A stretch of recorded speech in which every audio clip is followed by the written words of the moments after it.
Será que você sabe o que é superendividamento? Ou melhor, será que você está pronto para entender a decisão do STJ, que foi advento de uma lei que altera o Código de Defesa do Consumidor e cria uma certa proteção ao que a gente chama de superendividamento? Isso aqui é muito importante em provas de defensoria, em provas de magistratura e também em promotor de justiça. Bom, eu quero te explicar de maneira geral para que você entenda essa ideia do STJ sobre as audiências de conciliação nesse assunto. Bom, bora lá.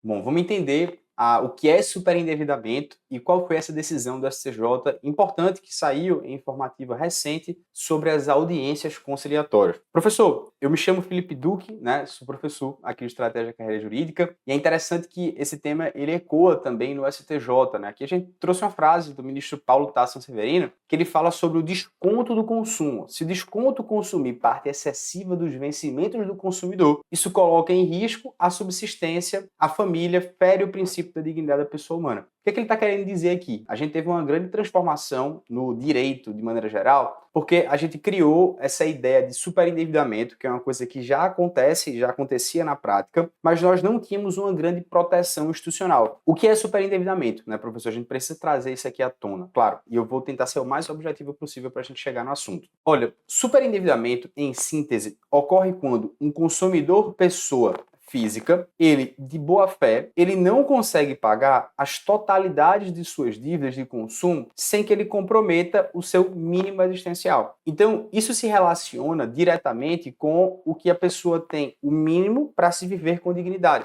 E pode se levar a uma espécie de morte civil-social, ou seja, uma dificuldade em novos negócios e até pode criar um estigma no emprego, pois esse cara deve muito, né? Então, de certo modo, eu lembro que tem a doutrina do professor Carlos Eduardo e o Pablo Stolze, eles falam, olha, o superendividamento, ele contém um traço de morte civil-social. Essa expressão é deles, né? Ou seja, o indivíduo que tem hoje o nome sujo e quando ele não tem margem para crédito, ele sofre uma espécie de ostracismo. Ou seja, ele não consegue montar novos negócios, ele enfrenta estigmas ao buscar um novo emprego e, no fundo, eles dizem que ele se sujeita a viver de favor. Ou seja, em resumo, o superendividamento ele vai levando o indivíduo a um estado de ficar desesperançoso. E, de alguma maneira, será um cara que está tolo, sentado num apartamento, com a boca escancarada, cheia de dentes, esperando a morte chegar, como fala a música de Raul Seixas. Ou seja, o motivo do superendividamento fulmina no mínimo existencial do indivíduo. Ele vai, de certo modo, ali definhando, né? Porque ele não tem como ter crédito, ele não tem como pagar a sua dívida. Então, por isso, nós tivemos uma lei, que essa lei, 14.131 de 2021, é chamada a Lei do Superendividamento. E ela trouxe alterações no Código de Defesa do Consumidor para aperfeiçoar a disciplina do crédito ao consumidor. Ela estabeleceu alguns mecanismos para que tentassem evitar essa ideia de ter consumidores que devem muito. Isso não é novidade, sabe que no nosso país o índice de endividamento é muito grande mesmo, né? E o que foi que essa lei trouxe? Essa lei, ela criou procedimentos para que houvesse essa repactuação das dívidas, ou seja, que as dívidas sejam pagáveis, de acordo com a realidade do consumidor. E por isso foi introduzido o artigo 104A no Código de Defesa do Consumidor. O que é que esse artigo 104A do CDC trouxe? Ele falou o seguinte, olha,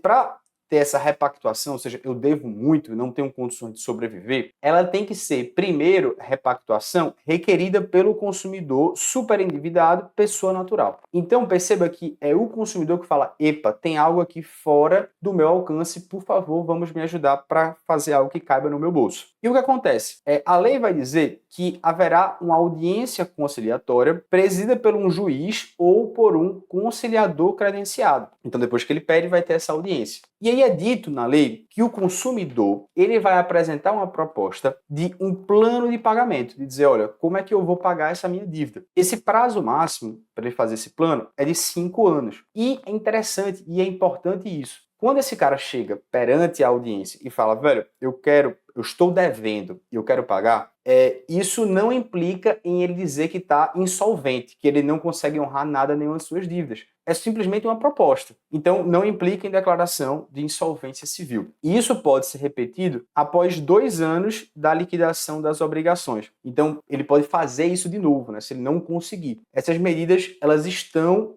dentro da ideia do plano de pagamento. Beleza? Professor, o que é que deve conter nesse plano de pagamento? Nesse plano de pagamento, ele tem que dizer, poxa, quais são as medidas que ele vai fazer para dilatar esses prazos, ou seja, para falar, pô, tinha uma parcela para pagar sempre no começo de janeiro, eu quero pagar só daqui a 3 meses, né? E também tentar reduzir os encargos. Tentar fazer, velho, você está me cobrando um valor muito grande de juros. E, consequentemente, vai ter que se referir a isso. Vai ter que se referir também se há processos em curso. Imagina que o banco está cobrando ele, né? Está trabalhando uma ação de busca e apreensão. Está, de alguma maneira, ali tentando recuperar esse crédito. Então, vai ter que se referir a esses processos, né? Esses processos vão ser suspensos, eles estão... Foi feito um acordo? Como é que vai ser feito? E também vai ter uma data para que haja uma exclusão do consumidor de cadastro inadimplente. Afinal, ele não tem crédito e ele não consegue também fazer novos negócios. Então, a gente tem que tirar esse cara do cadastro de devedor. E pode haver o condicionamento à abstenção de condutas que agravem a situação. Ou seja, dizer, olha, bancos, vocês não podem cobrar ele dessa maneira, né? Então, foi feito um acordo, isso está no plano de pagamento. Só que é importante a gente saber, no artigo 104b, ele fala da ideia de que, poxa, e se a pessoa não comparecer? E se o requerido, ele pede essa audiência com o juiz ou com o conciliador e o banco e a pessoa, enfim, o credor não comparece? Então é interessante porque ele mostra que há uma ideia, de certo modo, para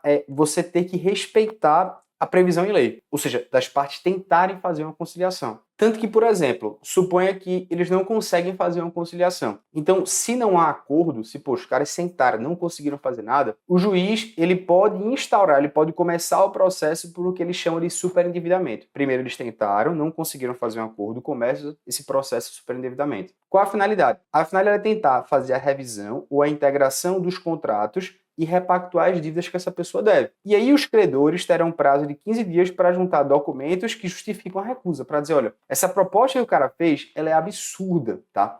Não tem como aceitar, é impossível, a prática do mercado é esse, então, enfim, vai ter que justificar o banco, por exemplo, porque não quer aceitar a proposta do cara. Bom, abra um parênteses e fecha um parênteses. É bem interessante porque nesse mesmo artigo 104A, e o STJ já decidiu isso, ele diz que se o banco ele não comparece, a gente pode ter sanções, ou seja, a gente tem um caso analisado pelo STJ que é diferente desse caso tradicional. O caso tradicional que eu quero mostrar para você é de o banco que não comparece à audiência de conciliação. Se ele não comparece, existem sanções previstas na lei de superendividamento, porque o banco não compareceu à essa audiência de conciliação. Mas o que chegou ao STJ foi o seguinte: será que nós temos sanções quando o credor comparece, o banco está lá, mas ele não apresenta nenhuma proposta? O banco foi essa audiência, mas o banco não trouxe uma proposta. E aí, basicamente, o que chegou na STJ foi dizer, olha, o Tribunal Gaúcho, no Rio Grande do Sul, ele aplicou uma sanção para a gestão financeira que foi a audiência, mas não que apresentou proposta. Mas isso é interessante, porque quando a gente olha o dispositivo da lei diz que se o banco não comparece à audiência,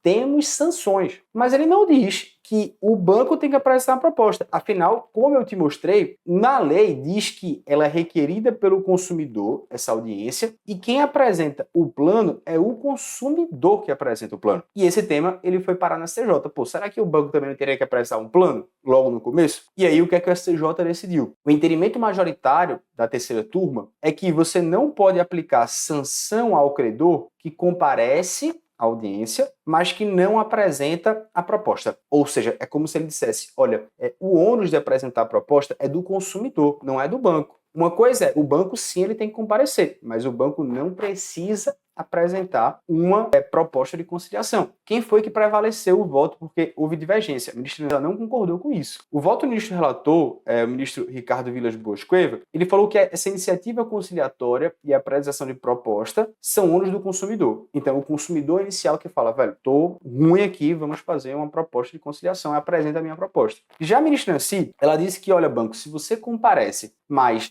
não tem uma contraproposta, não diz, o cara apresentou isso aqui, você tem que ter uma contraproposta, você não está colaborando e por isso você deveria ser sancionado. Isso não prevaleceu. O que prevaleceu foi o ministro Ricardo Vilas Boas Cuevas, que foi o voto majoritário aqui. Qual foi o fundamento desse entendimento majoritário? O primeiro é que, pela interpretação legal, a distribuição desse ônus na fase pré-processual cabe ao consumidor dizer a proposta. O segundo é que essas normas sancionatórias elas têm que ser interpretadas restritivamente. Então, se a lei diz, olha, né, somente quando não comparece que há sanções, é somente quando não comparece. Não pode ser quando o cara não comparece e quando só porque ele não apresentou proposta. Então a lei já prevê uma solução caso não haja acordo. Se não houver acordo, vai ter aquilo que a gente mostrou do juiz intimando para que em 15 dias o credor diga a sua justificativa. E, por fim, o juiz ele tem o poder geral de cautela para adotar medidas na fase judicial. Então, se o juiz achar que, enfim, né, o banco não está sendo colaborativo, ele pode tomar medidas. Outras decisões relevantes foi o STJ dizendo sobre isso, né? Sobre, mesmo que envolvesse a Caixa Econômica Federal, a competência é da Justiça Comum Estadual, mesmo que haja interesse de um ente federal. Isso seria uma interpretação teleológica do artigo 109, inciso 1º da Constituição Federal. E, professor, quais são as sanções se a pessoa não comparecer? Veja que é outra coisa, para você não confundir com o que foi decidido pelo STJ.